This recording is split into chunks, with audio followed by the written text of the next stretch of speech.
Bienvenidos al podcast Visión y Sucesión del Centro de Empresas Familiares de la Universidad de Monterrey. Un espacio con el propósito de compartir recomendaciones para ayudar a fortalecer a las familias empresarias, que, con valor y compromiso, hacen lo posible para alcanzar su éxito deseado. Soy Arturo Rivadeneira y hoy vamos a analizar como invitado de honor el tema de sucesión en la alta dirección de la empresa familiar. Nuestro invitado Juan Corona viene de España. Es doctor en Ciencias Económicas y Empresariales por la Universidad de Barcelona. Es fundador y director de la Red de Cátedras de Empresa Familiar y desde 2014 al 2021, director general del Instituto de la Empresa Familiar, la organización empresarial más importante de España, de la que es consejero académico en la actualidad. Ha logrado premios importantes a nivel nacional e internacional. Autor de un total de 453 publicaciones. Bienvenido, Juan. Gracias por estar aquí. ¿Cómo te ha tratado la Universidad de Monterrey y Monterrey específicamente? Bueno, Monterrey me ha tratado muy bien. En la Universidad de Monterrey todavía mejor. Y de cara al futuro, una única sugerencia, bajar unos cuantos grados la temperatura ambiente. Al margen de eso, todo perfecto. Muchas gracias, Juan, por acompañarnos en este momento muy especial. Definitivamente la idea o el propósito de tu presencia pues, es compartir algunas mejores prácticas también de empresas familiares desde tu amplia experiencia. Una vez más, muchas gracias. Juan, fíjate, a menudo que abordamos el tema de sucesión, muchos de los fundadores usualmente les preocupa bastante este tema, ¿no? Posiblemente detrás de esto hay algunos miedos, algunos compromisos, inestabilidades emocionales. ¿Por qué crees que al hablar de sucesión en el mundo de la empresa familiar se vuelve tan complejo? La verdad es que es muy complejo porque es algo que resulta inevitable. No se puede soslayar de ninguna manera y porque además requiere tomar decisiones que van más allá del ámbito empresarial, entran en el marco de lo personal, de lo familiar, y eso siempre es verdaderamente muy, muy complicado. En última instancia, al final, la mayoría de empresarios saben que enfrentar un proceso de sucesión es algo extremadamente largo en el tiempo, requiere mucho tiempo y es extremadamente complicado. Por lo tanto, que va a haber tensiones, va a haber problemas y va a haber dificultades. Ante esta situación es bastante humano y por eso sucede lo que tú comentas, Arturo, que la gente se retraiga un poco. En lugar de afrontar este tema, prefieren dejarlo siempre para más adelante. Esa es la idea. Si en estos momentos nos está escuchando los fundadores, ¿qué recomendaciones desde tu amplia experiencia en estos procesos le dirías a ese público muy particular? La verdad es que hay que ir por orden. Lo primero que hay que decir es que entiendan que el día de la sucesión va a llegar. Por más que se cuiden y que sigan con buena salud durante mucho tiempo, más pronto o más tarde va a llegar un momento en que se tendrá que producir la sucesión. En consecuencia, pues vamos a prepararnos para ello. No pasa nada. De hecho, es más fácil y más cómodo y menos agresivo preparar la sucesión cuando todavía quedan muchos años para que ésta se produzca. Introduces algo de distancia en el tema y eso tranquiliza mucho a la persona. En segundo lugar, hay que tener claro que hay que planificarlo. O sea, sin planificar es dejarlo todo en manos del azar y el azar puede salir bien. Desgraciadamente, en estos casos suele salir mal y por lo tanto hay que hacer el esfuerzo de planificarlo con mucho tiempo. Y hay que hablarlo con personas ajenas a la familia, que este es otro problema. Si se habla solo con miembros de la familia, cada uno aporta un punto de vista en función de sus intereses particulares. Los profesionales externos, si tienen experiencia, obviamente, y conocimientos, pueden aportar un nivel de conocimiento, de pausa, de tranquilidad, que es muy necesario para resolver adecuadamente estos problemas. Wow, Juan, definitivamente nosotros hemos visto situaciones muy delicadas que inclusive en estos procesos se abren heridas que provocan en algunas ocasiones una mochila emocional pesada, ¿no?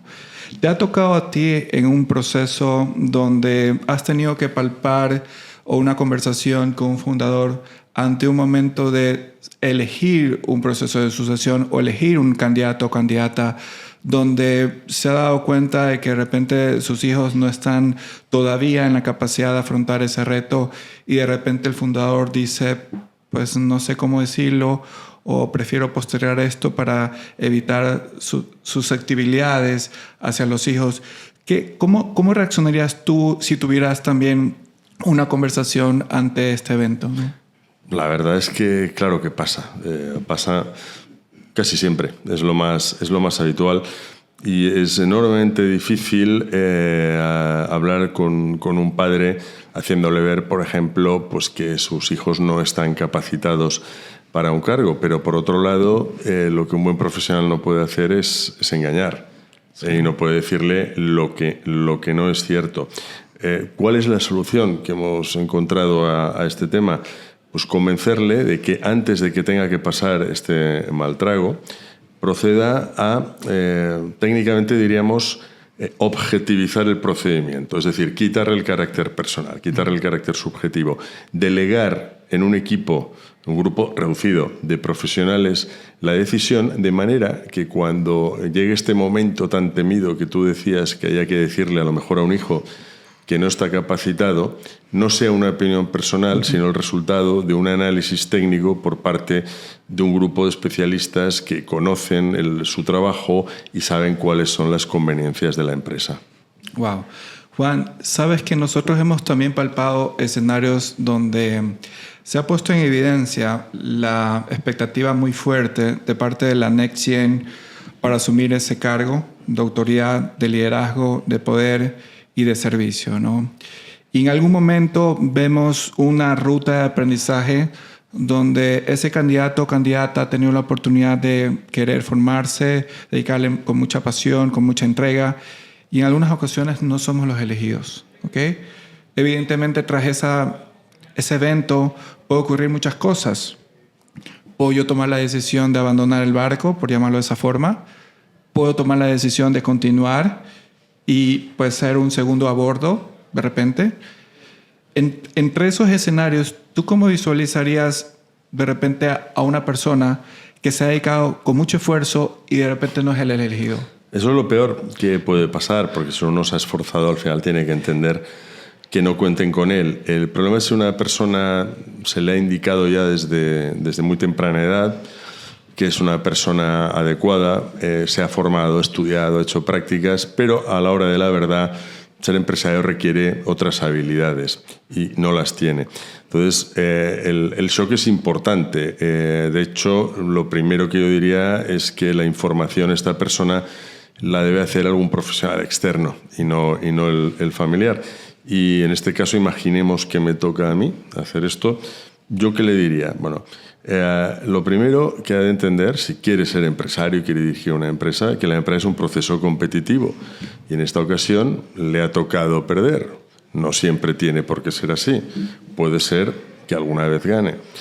En segundo lugar, que hay vida más allá de la empresa. O sea, en el mundo hay millones de empresas. Y yo conozco casos de gente que no fueron admitidos en su empresa y han triunfado enormemente como directivos en otras empresas.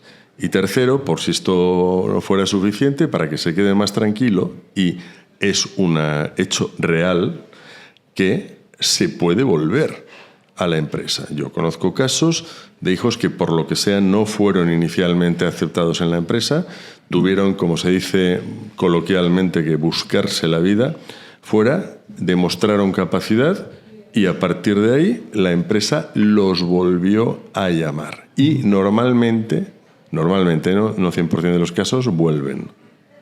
Increíble. Por otro lado, Juan, también podemos apreciar que en algunas ocasiones los fundadores pueden tomar la decisión no por la persona que tenga mayor conocimiento técnico del negocio, tampoco porque tiene un grado formativo o académico o de repente una experiencia cualificada, que por lo general son variables muy importantes a una fórmula, a un proceso de sucesión. Sin embargo, a veces los fundadores optan por una variable de elegir a la persona que tiene más confianza, ¿okay? y entre esos vienen a ser posiblemente uno de sus hijos. Por no decir todos, pero digámoslo así, elige un hijo o una hija. Esta persona no tener el capability o de repente las competencias afinadas al cargo todavía, ha tomado la decisión los fundadores. Y ante este evento, ¿tú cómo percibes la dinámica de tratar de, no quiero decir enmendar, sino reconfigurar esa decisión tomada? Que va a ser bien difícil decir al papá que no o a la mamá que no, pero ya hay una decisión en firme. ¿Qué haríamos sobre esa decisión, Juan? Este tipo de casos es muy complicado porque, primero, moralmente no puedes decir que es adecuado una persona de la cual estás convencida que no lo es. Pero en segundo lugar también es muy violento decirle sobre todo a un padre, ¿no? Que realmente su hijo no tiene las capacidades que él le ha supuesto a lo largo de toda la vida. Vamos a ver, desde el punto de vista profesional hay muchas posibilidades. Una, pues sencillamente alejarse del proceso, porque eso normalmente no irá bien. Pero bueno, hay alguna que otra alternativa. Una de ellas es conversar, platicar con el consejo de administración de la compañía, si existe, que normalmente suele existir, con los miembros familiares y con los miembros no familiares también, en un intento de transmitirles el por qué se cree que esa no es la persona adecuada. Obviamente nunca desautorizar directamente al empresario, pero sí tratar de convencerlo. Si se consigue, es maravilloso. Si no se consigue, ¿qué hay que hacer? Pues probablemente intentar ayudar al candidato lo mejor posible, porque a veces es verdad que hay gente que por su carácter introvertido, tímido, desconfiado, no demuestra su capacidad hasta que no tiene seguridad en sí mismo. Eso sería lo que yo haría en una situación de estas. Fíjate, Juan, que es un momento también de reflexión hacia dónde va ese proceso, y sobre todo también me gustaría aportar cuál es el rol de parte de la familia o de los no elegidos o de repente del equipo humano no familiar como un grupo de interés ante este proceso. Y la verdad lo veo bastante retador y evidentemente nosotros siempre vamos a querer que el legado pueda continuar y el voto de confianza está depositado en esa persona, ¿no? Que asume con mucha responsabilidad. Juan, muchos de nosotros a veces nos hemos preguntado, ¿cuándo nosotros estamos en la capacidad de asumir un cargo de una alta dirección? De tu punto de vista, ¿cuál es la línea de tiempo que nosotros podríamos estar preparándonos para asumir este rol de la alta dirección, ya sea como sucesor o sucesora en una empresa familiar? Esto preocupa mucho, normalmente a los empresarios, y es más complicado, desgraciadamente, de lo que parece, porque hay distintos momentos de la preparación. De hecho, el primero, lo que nosotros llamamos preparación remota, empieza probablemente en torno a los 14 años de edad, cuando obviamente pues, la persona todavía se encuentra estudiando preuniversitario, y ahí no hay que hacer gran cosa, sino simplemente familiarizarlo con la empresa, con la propia, y también un poco pues, con los problemas de cualquier empresa, pues debatir noticias económicas que salgan en televisión, en la radio, en los diarios, para que, digamos, sepa de qué estamos hablando. Luego viene una segunda etapa, que es próxima, que es la universitaria.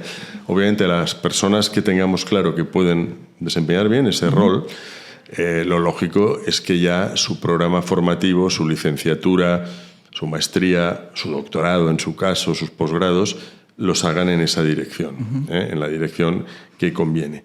Y luego hay otra que se olvida, que es la preparación inmediata, que consiste en, una vez damos por concluida la preparación teórica, que es la que se da en las aulas universitarias y demás, falta todavía algo de preparación práctica. La preparación práctica solo se consigue trabajando en empresas y en principio es muy recomendable que al menos la primera empresa en la que se trabaje no sea la propia empresa familiar, porque evidentemente el grado de experiencia que aprendes es muy bajo si todo el mundo es consciente que tú eres hijo o familiar directo del propietario de la compañía.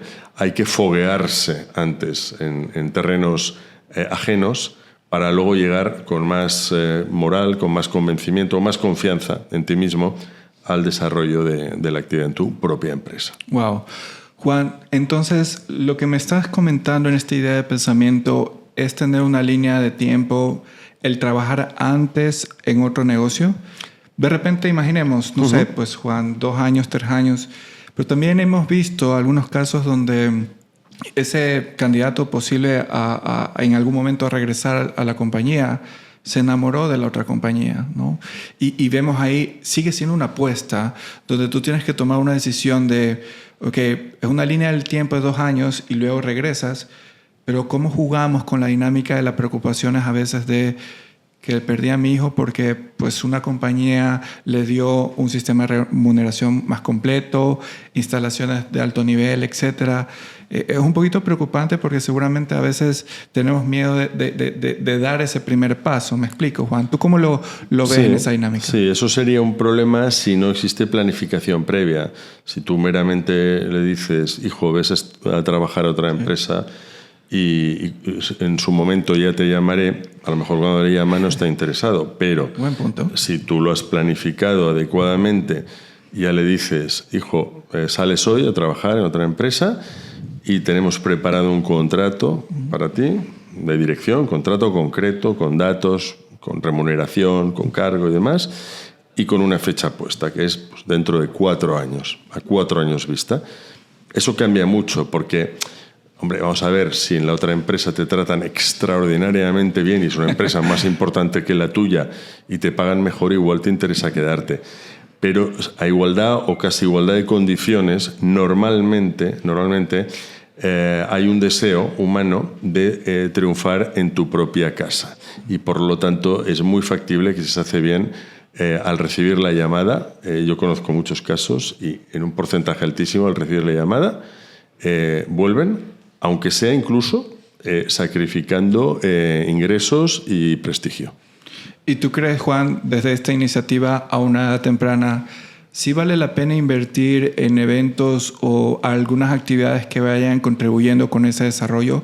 Por ejemplo, las famosas visitas empresariales, los programas de la Next 100 a una edad temprana, de igual manera un café sin filtro, conversatorios con el director general, desde un rango de edad posiblemente 18, 19, un sentido vocacional, impulsando siempre la manera de buscar ese enamoramiento de las futuras generaciones hacia la empresa familiar, pero también sin generar falsas expectativas, ¿de acuerdo? Entonces, ¿tú estás a favor de esos procesos? Es que sí, eso es uno de los puntos más importantes en los que las empresas exitosas han avanzado.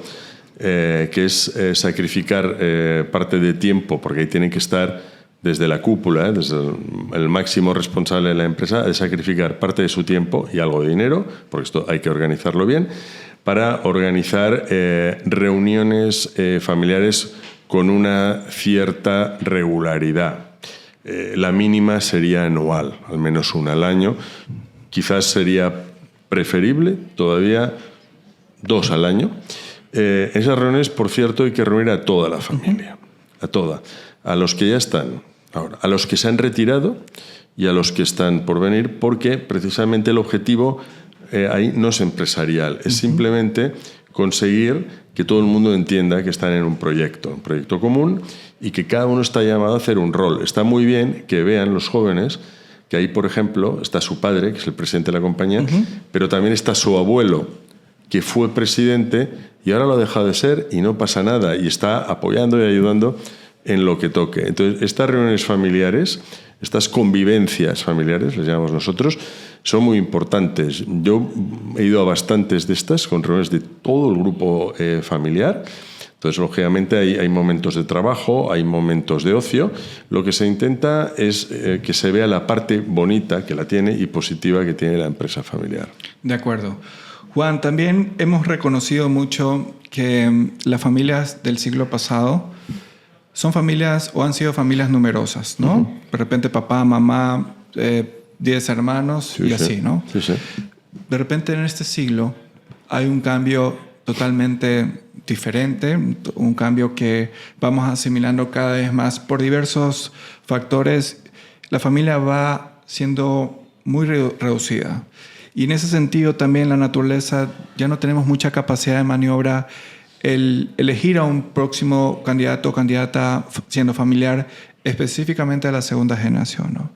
Entonces, desde ese panorama, al ver que hay una cruda realidad que pues, las familias en números integrantes están siendo reducidas, y además de eso puede que exista ese enamoramiento o no. Y por otro lado, súmale un factor donde vemos que estamos tomando una decisión tardía de contraer matrimonio, de conformar una familia, y eso hace que el análisis de rango de edad de los fundadores, que de repente podrían estar oscilando en los 65 años, hoy por hoy vemos una segunda generación de 20 años. Ya hay una brecha tentativa de 40 años. Eso quiere decir que ese fundador tiene que prepararse para hacer todo un proceso diferente a lo más tradicional que hemos visto en el mundo de las empresas familiares. ¿Y qué recomendaciones concretas darías ante estos escenarios que ya son reales a la presente fecha? Sí, los cambios en la cultura, en las costumbres y en la demografía hacen que esto vaya evolucionando continuamente. Algunas cosas para bien. Yo personalmente creo que en la mayoría de las cuestiones para mal. Por ejemplo, el hecho de que las tasas de natalidad sean más bajas. Yo recuerdo pues, todas las familias que he conocido normalmente, pues el fundador tenía 5 o 6 hijos, a su vez cada uno de estos tenía 4, 5 o 6 hijos, con lo cual te plantabas en tercera generación fácilmente con 25, 30 o 35 candidatos.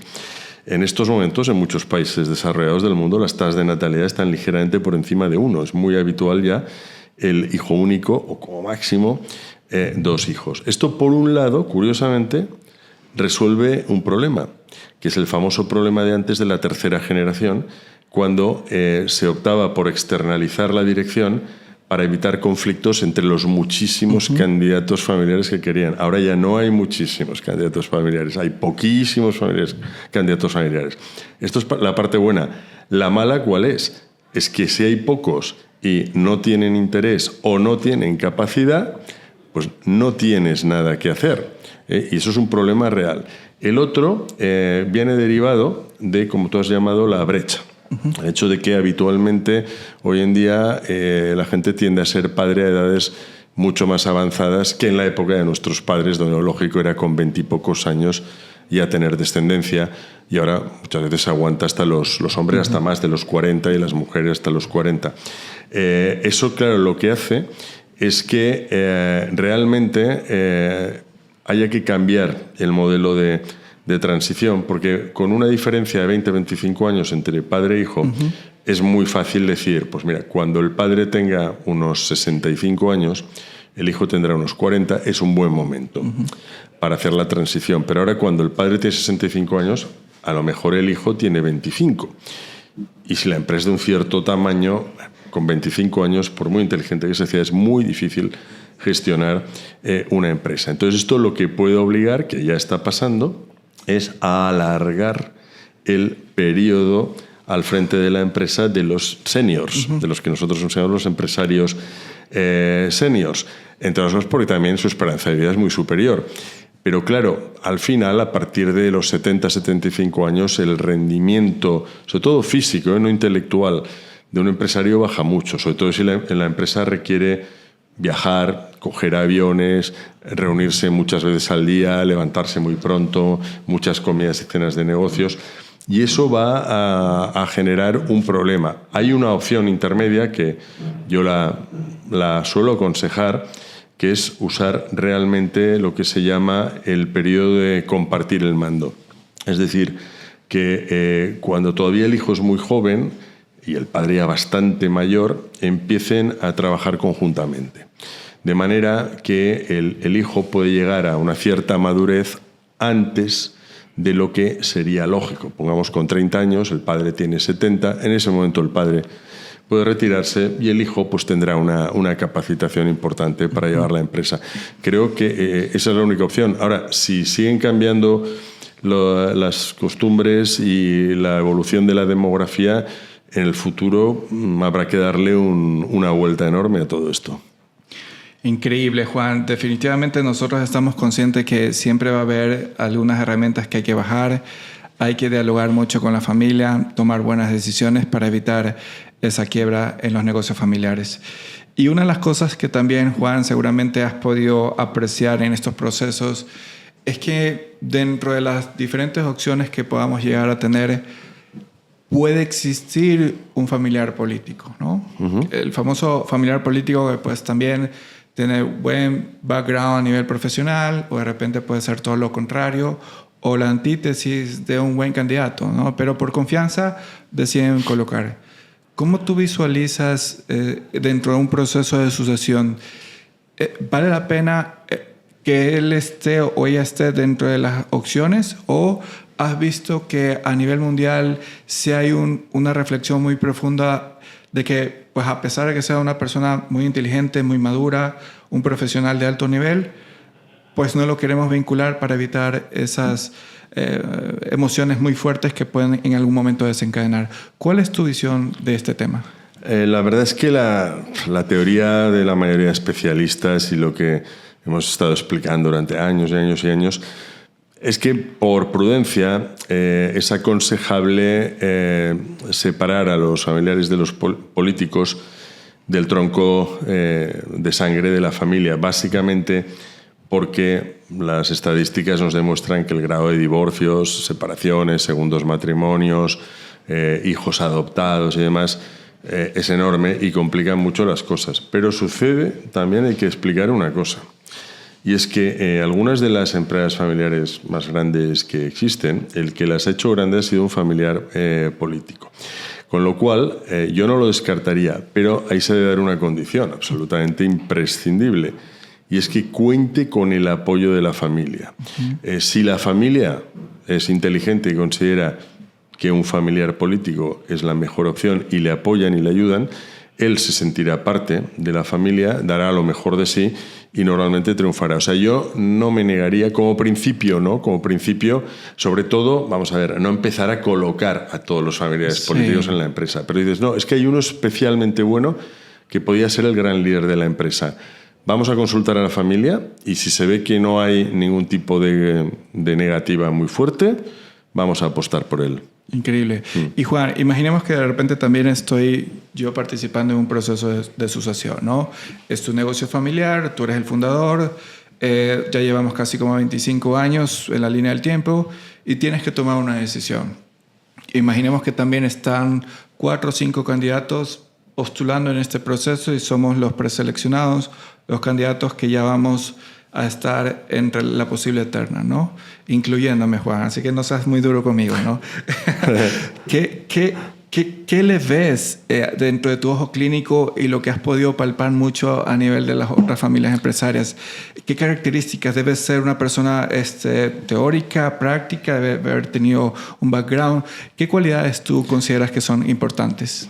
Esto ha cambiado mucho porque esta pregunta, este comentario, si lo hubiéramos estado charlando hace, no sé, 50 años, okay. Vamos, hace 50 años, era bastante obvio. O sea, hubiéramos buscado esencialmente la persona con más carácter y con más capacidad de mando. Pero el mundo empresarial se ha hecho muy complicado. Entonces, pensar que hoy en día una persona solo por tener capacidad de mando puede liderar una empresa es un riesgo enorme. Tiene que tener mucha formación y muchos conocimientos transversales de todo, aunque no sea el mejor en nada, claro. Porque para eso existen luego los especialistas, los directores funcionales en las empresas. Entonces lo que se debe pedir es un mínimo de formación, y yo diría dos cosas que están muy relacionadas, pero al final hay que diferenciarlas. Una de ellas, que tenga capacidad para entenderse bien con las personas. Uh-huh. O sea, una persona con capacidad de conectar adecuadamente con el resto de sus familiares, trabajen o no trabajen en la empresa, y también con los directivos externos. y, en última instancia, que tenga realmente una capacidad y la ejerza de liderazgo. Excelente. El liderazgo no es, como se suele pensar ahí, ostentar el poder. Hay gente que ostenta el poder porque es fuerte y se ha hecho con él, pero no es un líder. El líder es todo lo contrario. El líder no tiene que dar órdenes. El líder convence a los demás que hagan lo que tienen que hacer. El líder se va en una dirección y los demás lo siguen. Eso es un líder. Hay gente que tiene mucho mando, pero no lidera. Entonces, hay que verle si tiene esta capacidad de liderazgo. Y esto es un factor que no se forma. Esto te viene de cuna, de nacimiento, sí. Y obviamente se trabaja, sí. A lo largo del tiempo. Fíjate que también es muy importante lo que estás comentando, porque a veces visualizo en los diálogos de la siguiente generación que tenemos que resulta que quieren el cargo de la dirección general porque se destaca mucha ambición, ¿no? Esa ambición de poder, esa ambición de autoridad, de que quiero ser mejor que papá. Y ahí hay matices que nos invitan un poquito a, hey, no va por ahí. El cargo de director general es un cargo de servicio, un cargo de vocación. Tienes que tener mucha entrega, mucha disponibilidad también de tiempo. Y finalmente, pues a veces nos llevamos hacia un lado oscuro de decir, quiero este cargo porque está diseñado para mí. No, creo que en algún momento también nos llama mucho la atención el realmente matizar bien lo que es un cargo de la dirección general. De acuerdo contigo. Juan, fíjate, en algunas ocasiones también ocurre que muchas de las siguientes generaciones nos piden recomendaciones, por ejemplo, ¿qué queremos? ¿Qué podemos estar estudiando? ¿Cómo podemos formarnos? ¿Hacia dónde va esa ruta de aprendizaje para asumir ese liderazgo de la empresa familiar? Según tu experiencia, perdón. Sí, no, yo creo que lo mejor que se puede hacer, bueno, por supuesto, pues leer libros, seguir podcasts, ¿sí? Evidentemente, asistir a cursos, conferencias, congresos de empresa familiar, pero obviamente de lo que se aprende más es de una charla directa, tranquila, reposada, con alguien que ya lo haya hecho bien, o sea, con algún gran empresario familiar. Es igual la edad que tengan, normalmente van a ser ya de una cierta edad, mayores, pero precisamente es en este tipo de conversaciones donde aprendes, donde está la esencia, donde ellos te explican qué es lo que han hecho para que las cosas les hayan ido tan bien. Y esto hay que explicarlo mucho, porque estamos en una sociedad en la cual parece que cualquier persona que ya tenga más de 40 años no tiene nada que explicar, y es justamente a la inversa. Yo realmente disfruto con empresarios de más de 70 años, hablando con ellos. Me explican cosas en ocasiones sorprendentes e increíbles que no se hubieran ocurrido y que yo obviamente las adapto, las grabo y luego intento explicarlas. Pero lo mejor, si se quiere ser un buen líder empresarial, es aprender de los que ya han sido grandes líderes empresariales. Estupendo. No hay otra opción. Sí, de acuerdo contigo, Juan. Y por otro lado, también entrando un poquito en la recta final, visualizamos la importancia del rol que juegan los valores y la cultura familiar. Desde este ángulo, siempre alimentando el humanismo, los valores, ese sentido de lealtad siempre a la visión familiar. ¿Qué rol juegan estas variables de la filosofía, de la cultura hacia este proceso de sucesión? Son esenciales. Si no compartes valores, realmente la sucesión va a ir muy mal. Es decir, si el objetivo es, hay gente que lo dice directamente, meramente ganar mucho dinero, pues probablemente esa sucesión va a ser fallida. El objetivo es ser ambicioso. Los grandes empresarios son ambiciosos, pero la ambición no es una ambición personal, es una ambición colectiva, grupal. Un empresario, si su padre le lega a una empresa que tiene un volumen de negocio de 1.000 millones, si quiere ser un buen empresario, él tiene que tener como objetivo, pues, por ejemplo, duplicar el tamaño de esa empresa, ¿vale? Y sus hijos tendrán que duplicarla. La empresa es sencillamente un activo que, en el caso de las empresas familiares, va pasando de manos.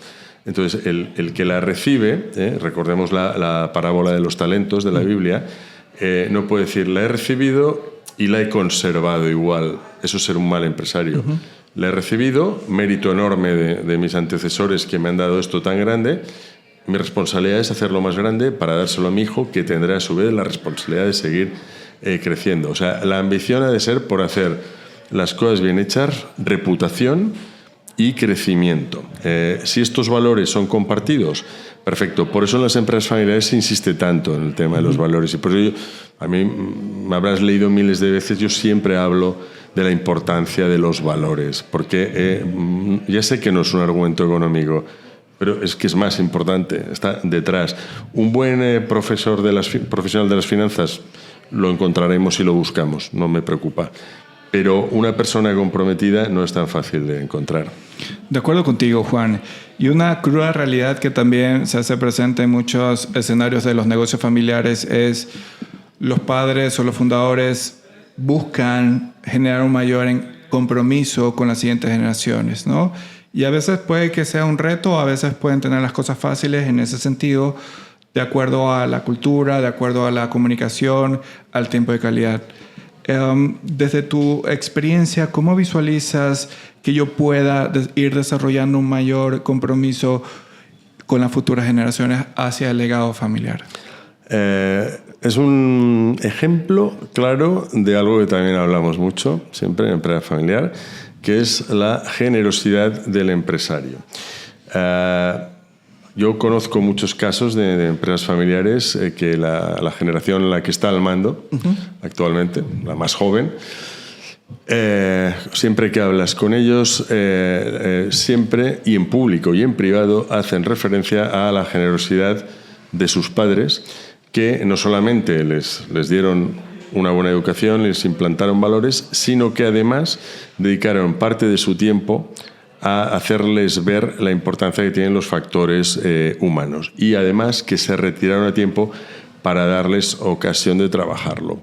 Es la palabra que más surge en casos que nosotros, sabes, muchas veces explicamos casos de empresa familiar y viene el empresario, los actuales, y casi todos empiezan diciendo, bueno, ante todo, estamos aquí gracias a la generosidad de nuestros padres. La palabra clave es generosidad. Hay que dedicar tiempo y atención a las jóvenes generaciones. Si no, realmente se van a desvincular bastante de la empresa familiar. Con lo que tú comentas, nos lleva mucho a la reflexión, Juan, de buscar momentos donde, aparte de la generosidad, es la gratitud, que son sinónimos muy fuertes, pero que también de qué forma podemos retribuir todo lo que nos ha entregado en vida, ¿no? Estoy totalmente de acuerdo, Juan. Yo quisiera que en la parte final me gustaría hacerte unas preguntas, sobre todo en la dinámica de... Llevas muchos años dedicándole mucha entrega al mundo de las empresas familiares. Personalmente inicié desde la parte de empresas familiares. En tus libros son íconos a nivel mundial, y yo veo una radiografía donde has estado dedicándole mucho a la búsqueda de la unidad, de los valores, de las mejores prácticas de empresas familiares, no solamente a nivel nacional, sino también a nivel internacional. ¿Cuál crees que sería, de todo lo que has podido contribuir a lo largo de todos tus años de experiencia, tu mayor legado?